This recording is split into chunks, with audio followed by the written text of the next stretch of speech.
Oi, amiga. Obrigada por ter me chamado para passar a quarentena na sua casa. Como que você tá?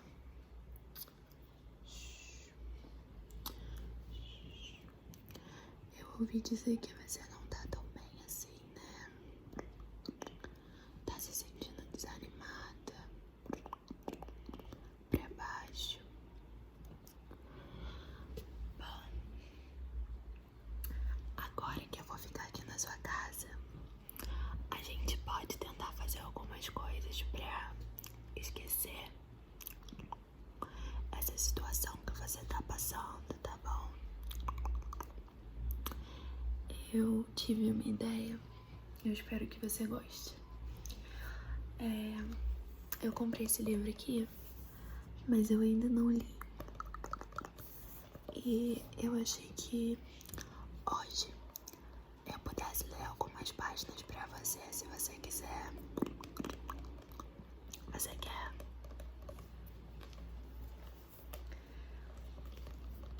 É do Harry Potter. Olha.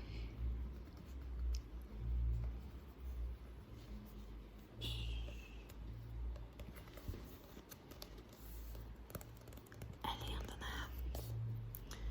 Eu comecei a ler, mas eu não terminei.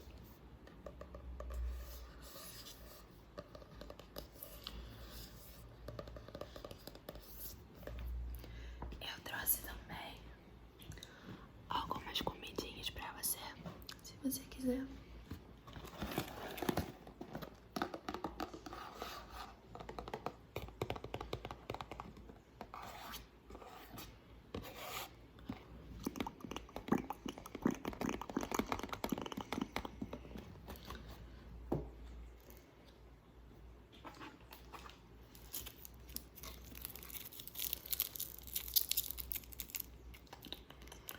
Toma, pode ficar com esse. E aí, eu também trouxe biscoito.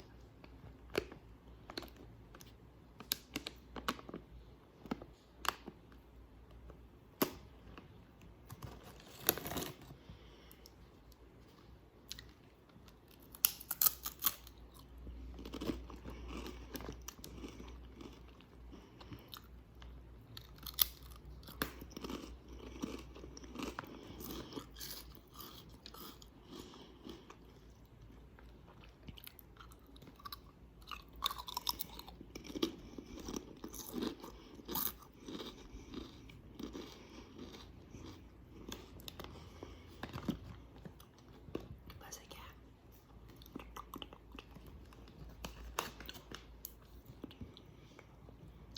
Toma.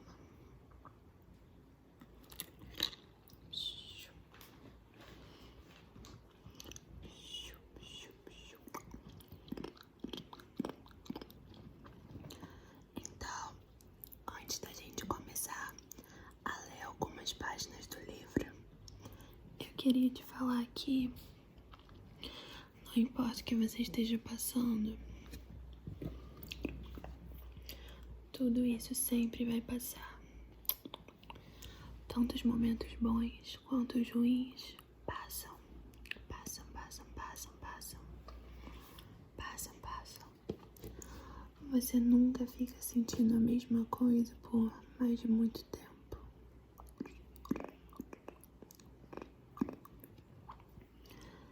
Se lembra de todas as vezes que você caiu quando você era pequena e se machucou. Doeu, né? Mas hoje em dia você não sente aquela dor mais. Passou, passou, passou, passou. Se lembra de quando você ganhou seu celular ou comprou, a felicidade que você ficou? Hoje em dia você ainda é grata pelo seu celular, mas aquele sentimento de felicidade, de alegria,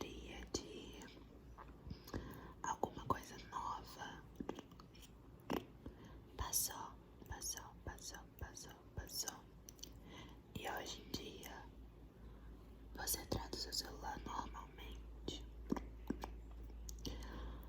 Todas as outras coisas são iguais. Quando você ficou com raiva de alguém, do seu irmão ou da sua irmã, ou até mesmo dos seus pais, e aí esse sentimento de raiva passou. Se tudo isso passa, até as coisas boas, isso que você está passando agora também vai passar.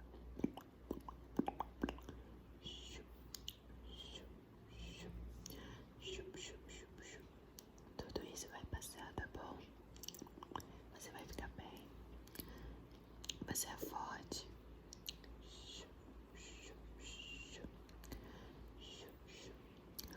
Poucos conseguem chegar até aqui.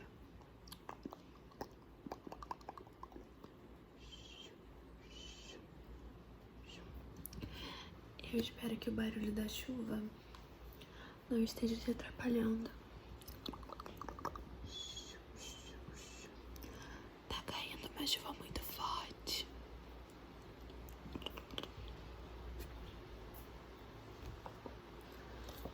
Enfim, vamos começar a ler o livro.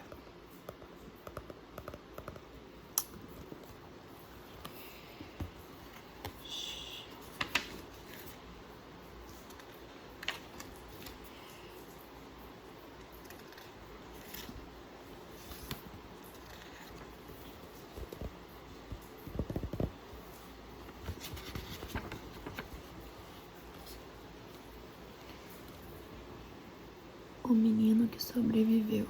Capítulo 1. O senhor e a senhora Dursley, da Rua dos Alfeneiros, número 4, se orgulhavam de dizer que eram perfeitamente normais. Muito bem, obrigado.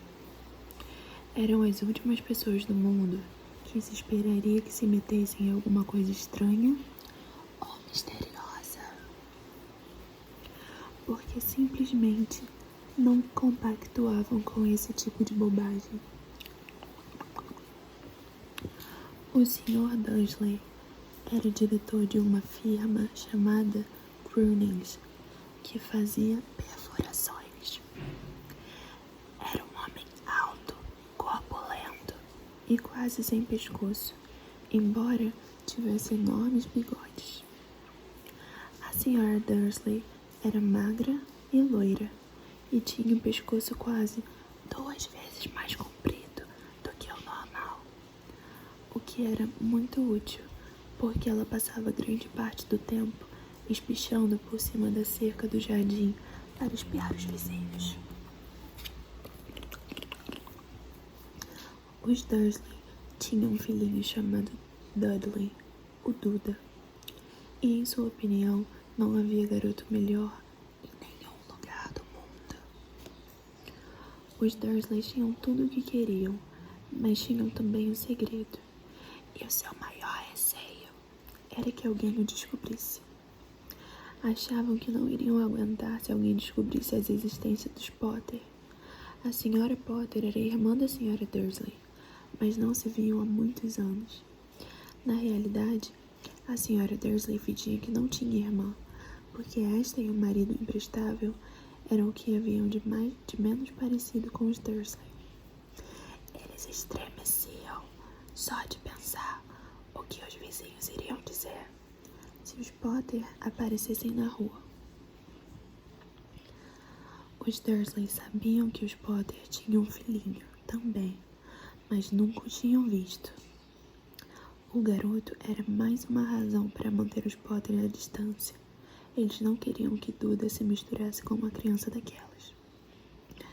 Quando o senhor e a senhora Dursley acordaram na terça-feira monótona e cinzenta em que a nossa história começa, não havia nada no céu nublado lá fora, sugerindo coisas estranhas e misteriosas que não tardariam a acontecer por todo o país.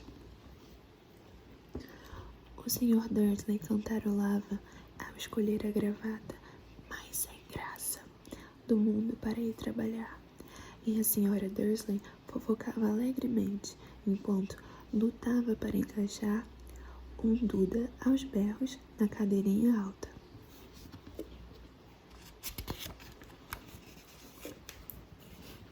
Nenhum deles reparou em uma coruja parda que passou batendo as asas pela janela.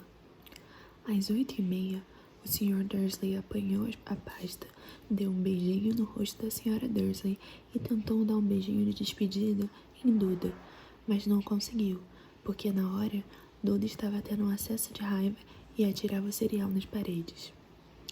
Bestinha, disse rindo contra-feito o Sr. Dursley ao sair de casa. Entrou no carro e deu marcha ré para sair do estacionamento do número 4. Foi na esquina da rua que ele notou o primeiro indício de que algo estranho ocorria. Um gato lia o mapa. Por um instante, o Sr. Dursley não percebeu o que vira. Em seguida, virou rapidamente a cabeça para dar uma segunda olhada. Havia um gato de listras amarelas sentados na esquina da rua dos alfeneiros, mas não havia nenhum mapa à vista. Em que estaria pensando naquela hora? Devia ter sido um efeito da luz. Ele piscou e arregalou os olhos para o gato. O gato o encarou. Enquanto virava a esquina e subia a rua, espiou o gato pelo espelho retrovisor. Ele agora estava lendo a placa que dizia Rua dos Alfeneiros. Não, estava olhando a placa. Gatos não podem ler mapas, nem placas. O Sr. Dursley sacudiu a cabeça e tirou o gato do pensamento. Durante o caminho para a cidade, ele não pensou em mais nada, exceto no grande pedido de brocas que tinha esperança de receber naquele dia. Mas ao sair da cidade, as brocas foram varridas de sua cabeça por outra coisa. Ao parar no costumeiro engarrafamento matinal, não pôde deixar de notar que havia uma quantidade de gente estranhamente vestida andando pelas ruas. Gente com capas largas. O Sr. Dursley não tolerava gente que andava com roupas ridículas, os trapos que se viam nos jovens. Imaginou que aquilo fosse alguma nova moda idiota. Tamborilou os dedos no volante e seu olhar recaiu em um grupinho de excêntricos parados bem perto dele. Cochichavam excitados. O Sr. Dursley se irritou ao ver que alguns deles nem eram jovens. Ora, aquele homem devia ser mais velho do que ele. E usava uma capa verde esmeralda. Que petulância! Mas então ocorreu ao Sr. Dursley que se tratava provavelmente de alguma promoção boba.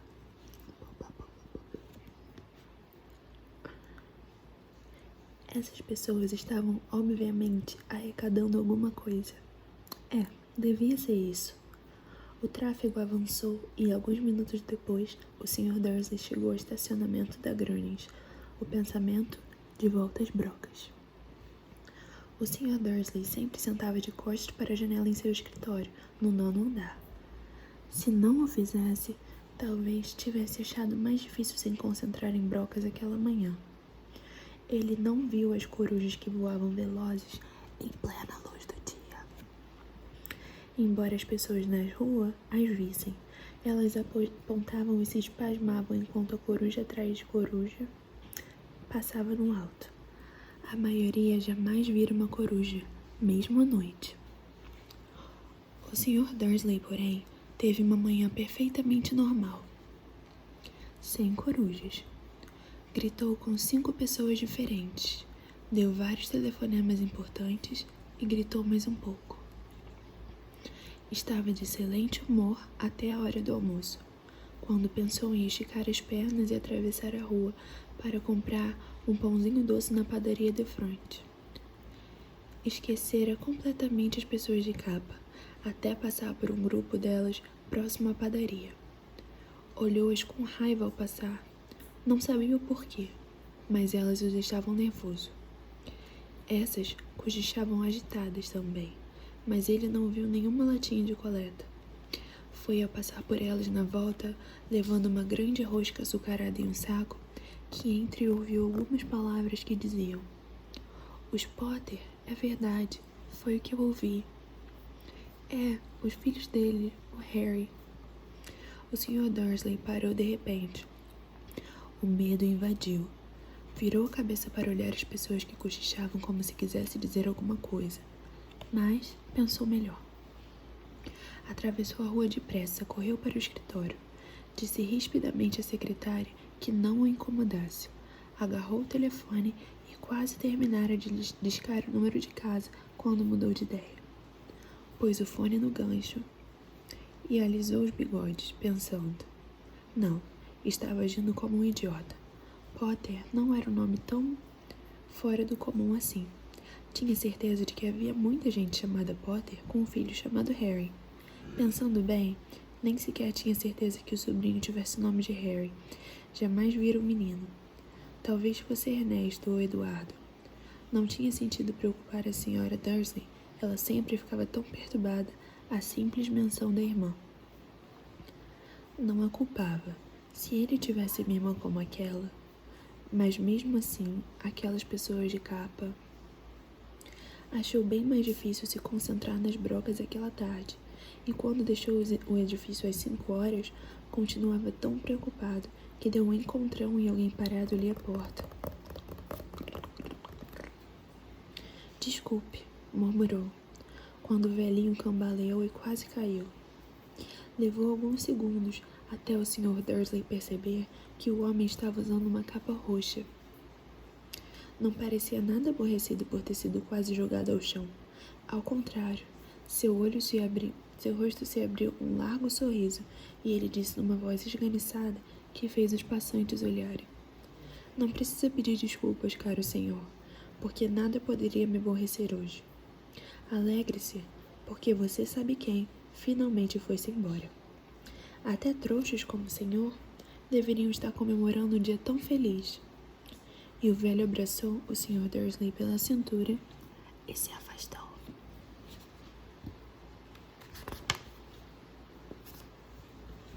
O Sr. Dursley ficou pregado no chão. Fora abraçado por um completo estranho. E também achava que fora chamado de trouxa. O que quer que isso quisesse dizer, estava abalado. Correu para o carro e partiu para casa, esperando que estivesse imaginando coisas, o que nunca esperasse que fizesse. O que nunca esperara que fizesse, porque não aprovava a imaginação. Quando entrou no estacionamento do número 4, a primeira coisa que viu, e isso não melhorou seu estado de espírito, foi o gato listrado que notara aquela manhã. Agora ele estava sentado no muro do jardim. Tinha certeza que era o mesmo. As marcas em volta dos olhos eram as mesmas. Chispa, disse o Sr. Dursley em voz alta. O gato não se mexeu. Apenas lançou-lhe um olhar severo. Será que isso era um comportamento normal para um gato? Pensou o Sr. Dursley. Continuava decidido a não comentar nada com a sua esposa.